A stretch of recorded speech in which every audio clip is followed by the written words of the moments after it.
Hello दोस्तों, आज part 2 आ चुका है। तो हम शुरू करते हैं पार्ट 2। और अपना भाई का नाम जानना चाहते हो तो मेरा नाम सूरज सरोज है। आप देख रहे हैं सूरज की कहानी आप पहले ही देख चुके हैं। तो हम बताते हैं, शुरू करते हैं। Let's do start. गायों को लेकर घानेसर का घर पहुंचा।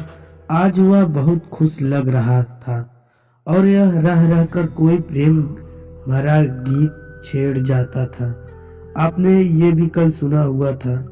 इसकी भूख प्यास गायब हो चुकी थी और उसने अपनी बुआ के लाख कहने के बाद भी रात को कुछ नहीं खाया और अपनी खाट पर सोने चला गया।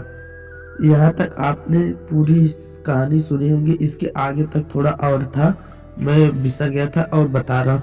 उसकी आंखों से नींद पूरी तरह से गायब थी और पता नहीं क्यों उसे एक खुशनुमा बेचैनी सताए जा रहा था। वह लेटे लेटे कभी इस पार कभी उस पार कुछ गुनगुनाते के बाद या दो चार कदम कदम करने के बाद फिर खाट पर लेट जाता था। वो खटिया पर मतलब लेट जाता था। उसे एकदम से समझ में नहीं आ रहा था कि वह क्या कर रहा है या उसके साथ ऐसा क्यों हो रहा है। अचानक शुरू करते हैं। आपने कल यहाँ तक सुना होगा, तो हम शुरू करते हैं आगे। उसके आगे वह जागते हुए एक स्वप्न देखने लगा और वह स्वप्न कुछ और नहीं, बस आज दिन भर के उसके कार्यकलाप थे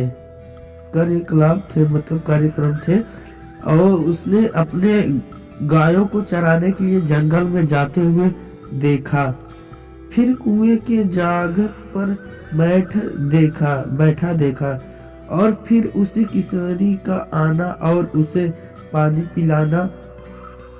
इतना स्वप्न देखते ही यह कुएं यूं कहे कि याद करते ही वह गदगद हो गया। पर आगे घटित घटना को याद करके कुछ तो ऐसा हुआ कि उसे खाट मार गया और उसने थूक सटक ली। अचानक घानेश्वर को पता नहीं क्या सूझा कि वह डरकर उठकर बैठ गया। बिना देरी किए उसने सिर हिलाने रखी, माचिस से एक तीली निकाला और पास में रखी डेबरी को जला दिया।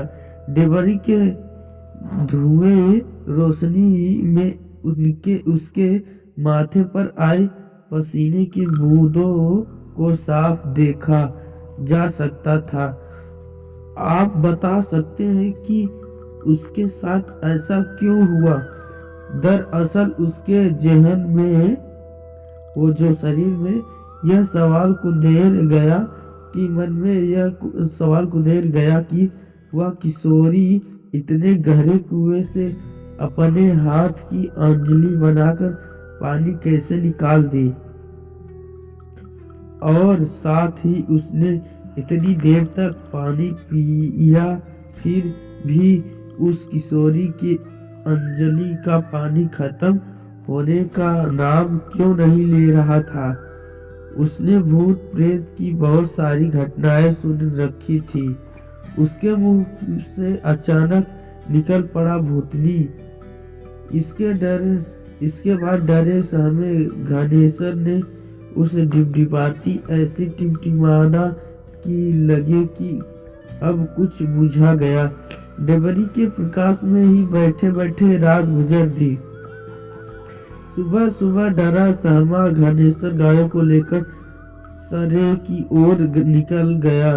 उसके मन में एक कदम से सोच लिया कि वह भूलकर भी उस जंगल की ओर नहीं जाऊंगा। पर कहीं न कहीं उसके जहन में उस किशोरी की यादें अंगड़ाई ले रही थी। न चाहते हुए भी उस किशोरी का अनुपम सौंदर्यवान चेहरा उसकी आंखों में आगे घूम जाता और अपनी आकर्षकता को एहसास करा जाता।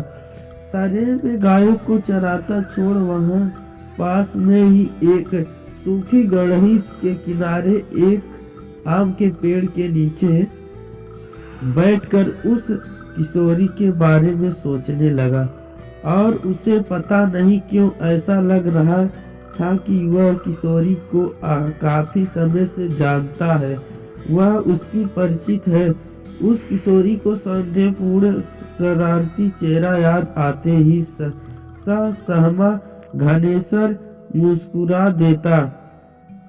उस पेड़ के नीचे बैठे बैठे सोचने हुए घनेश्वर को पता ही नहीं चला कि कब सूर्य उसकी सर पर आ गई और डालियों पत्तों के बीच उसके उस साथ आंख मिचौली खेलने लगा। घानेश्वर उठा और गायों की ओर चल दिया। गायों को हाक कर एक पास करने के बाद एक की पूरा एक लगे कर दिया। एक लगे जब कर दिया गायों को हाक कर, तब पेड़ के नीचे आ गया। पेड़ के नीचे आकर घनेश्वर ने कंधे पर रखी धोती को दोहराकर बिछा दिया और गमछे का सर के नीचे लगाकर वही लेट गया। सरे में कुछ चरवाहे या किसान नजर आ रहे थे। डरने की कोई बात नहीं थी क्योंकि दिन था और उस सूखी गढ़ी के किनारे राजमतियां काफी पेड़ों पर से गिरी सूखी लकड़ियों को एकत्रित कर रही थी। लेटे लेटे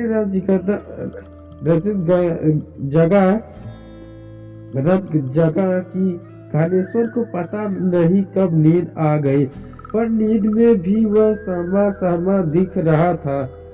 पर कभी कभी उसके चेहरे पर एक मिनटी मुस्कान आ जाती। ऐसे लग रहा था कि वह किसी भूत और देवता की लड़ाई देख रहा है। भूत का विकराल रूप उसे डरा जा रहा था, तो देवता का उस भूत पर हावी होना उसे आश्चर्यचकित कर जा रहा था।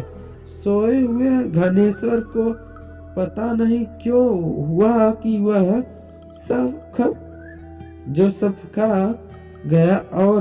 गया और उठ बैठा। दरअसल ऐसा लगा था कि कोई मखमली अंगुलियां को उसके बालों में फिरो रहा है और रह कर उसे सहला रहा है।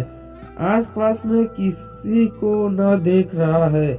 उसे यह भ्रम लग रहा है वह फिर से सोया नहीं, और बैठकर फिर से उस किशोरी के बारे में सोचने लगा। अचानक एक तेज हवा उठी और सरसराते हुए उसके इर्द गिर्द चक्कर काटने लगी। हवा के उस चक्कर में उसे एक अजीब प्रेम की अनुभूति हो रही थी। वह हवा धीरे धीरे वह किशोरी बनकर उसके पास खड़ा हो गई। वो जो पत्तियां थी वो धीरे धीरे बनकर उसके पास खड़ा हो गया। मुस्कुराते हुए बोली, कल से तुम मेरे ही बारे में सोच रहे हो ना? फिर घनेश्वर ने थूक सटकर हाँ में सिर हिला दिया। वो जल्दी से जवाब दिया और हाँ में सिर हिला दिया। उस किशोरी ने खिलखिलाते हुए कहा, कोई अपनों से डरता है? मुझसे डरने की आवश्यकता नहीं। मैं आपको डराने नहीं आई हूँ, बल्कि अपनापन का एहसास कराने आई हूँ। उसके बाद पता नहीं क्यों घनेश्वर का डर कुछ कम हुआ और वह एकटक होकर फिर से उसे किशोरी के अनुपम सौंदर्य का नेत्रपान करने लगा। वह उसके आंखों में देखने लगा। यह सिलसिला कुछ देर तक चलती रही और फिर से खिलखिलाती हुई वह किशोरी वहां से गायब हो गए। अब तो आए दिन घानेश्वर उस किशोरी के साथ काफी समय बिताने लगा। वे दोनों अब खुलकर एक दूसरे से बात करने लगे थे। घानेश्वर उसी इंसानी कहानियां अपने गांव में घर की बात सुनता है और वह किशोरी अपने लोग को बात बताती है, अपने जीवन के रोचक पूर्ण किस्से सुनाती है। आखिर वे दोनों इतने करीब आ गए कि सदा के लिए एक साथ जीने मरने की कस्में खा ली। क्यों घानेश्वर और उस भूतनी किशोरी को अपना पाया। आखिर वह भूतनी अपने लोग की कौन कौन सी बातें घानेश्वर को बताई थी। इन सब रहस्यमय बातों से पर्दा इस कहानी के अगले और अंतिम भाग में उठा जाएगा। कैसी लगी यह भूतनी काल्पनिक कहानी? आपने विचारों से अवगत कराए ताकि मैं जल्द से जल्द इस कहानी को पूरा कर आप लोगों के सक्षम परोस सकूं। प्रेम से बोलिए जय बजरंगबली। आपको ये कहानी अच्छी लगी होगी तो चैनल को सब्सक्राइब जरूर कर लेना, शेयर कर देना, लाइक कर देना, कमेंट कर देना। तो हम फिर से मिलेंगे अगली वीडियो में। वंदे मातरम, जय हिंद, जय बजरंगबली। आपको डर न लगे।